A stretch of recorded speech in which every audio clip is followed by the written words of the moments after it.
Mathieu Sapin, vous êtes auteur, dessinateur et réalisateur et vous avez la chance d'être, on va dire, une des petites souris du pouvoir depuis quelques années. Mais c'est vous, c'est un choix, c'est vous qui avez eu... Oui. Non mais voilà, personne, vous n'avez pas été choisi forcément par le prince. Mais d'ailleurs, c'est marrant à propos de cette passation de pouvoir dans votre nouvelle BD comédie française. On vous voit dans l'avion avec le président Hollande et il vous voit dans une forme d'intimité forcément quand on partage un voyage comme ça. Et il vous voit dans une drôle de situation. Vous avez des petits problèmes de... Je vois où vous voulez. Ça se passe pas bien? Oui, c'est une BD où je ne m'épargne pas trop. Je suis prêt à prendre tous les risques. Et en effet, il faut savoir que quand on est dans le Falcon présidentiel, le président, il attend pas que ce soit rouge ou vert. Il part quand il part. Et donc l'avion décolle très à la verticale. Et il atterrit aussi à la verticale. Et ça n'a pas réussi au niveau pour moi, au niveau des intestins. Et donc je me suis retrouvé dans une position un peu délicate dans les toilettes. Vous avez presque vomi devant François Hollande. J'ai complètement vomi dans les toilettes du Falcon présidentiel, mais je trouve que quelque part, c'est pas donné à tout le monde. Donc voilà, j'ai fait ça. Justement, vous voyez, forcément, quand vous vous installez comme ça dans les coulisses du pouvoir, vous voyez beaucoup de choses.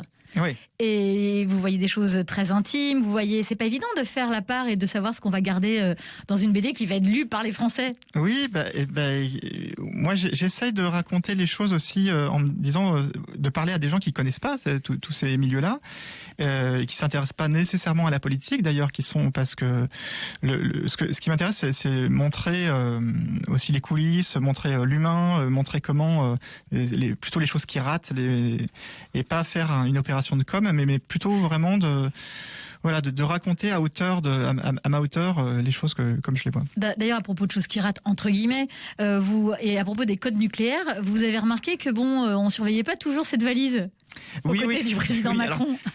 Oui, parce qu'il faut savoir que quand il est en déplacement, le président a toujours un aide de camp qui tient une mallette avec tous les documents précieux officiels mais il faudrait que je vérifie quand même cette histoire, mais j'avais entendu dire qu'il y avait aussi les codes nucléaires et à un moment donné j'étais dans un déplacement à La Réunion et donc je vois que l'aide de camp regardait ailleurs et qu'il y avait la mallette. Je me suis dit qu'est-ce qui se passerait si je prenais la mallette comme ça et que je partais en courant avec.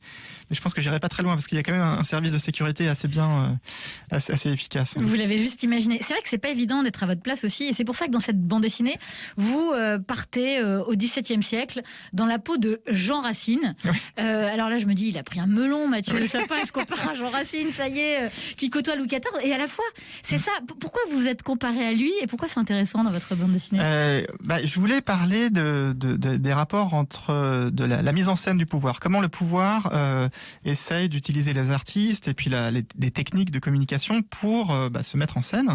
Et j'ai découvert que Jean Racine, qu'on connaît bien pour ses pièces, pour ses tragédies, a eu une autre activité moins connue qui était celle d'historiographe. C'est-à-dire qu'il a arrêté le théâtre assez jeune et il s'est mis au service de Louis XIV pendant 20 ans. Il faisait sa communication, c'est-à-dire qu'il racontait la vie le mieux possible du roi. Donc c'était vraiment de la propagande. Mais je me suis demandé pourquoi il avait fait tout ça alors que son activité de théâtre marchait très très bien. Et donc j'ai essayé de creuser ça et de montrer comment le pouvoir peut être séduisant, addictif aussi. Et vous a séduit Emmanuel Macron, Brigitte Macron, bien sûr, mais comme parce qu'ils sont intéressants, ils ont du pouvoir, ils sont dans l'action. Et eux comme d'autres, c'est-à-dire que quand on est au sommet du pouvoir, on a un magnétisme. D'ailleurs, en général, quand on est élu, c'est parce qu'on a réussi à séduire un grand nombre de personnes.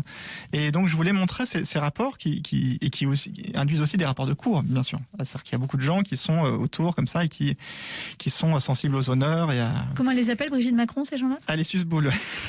Minute Papillon sur France Bleu, Sidonie Bonnec.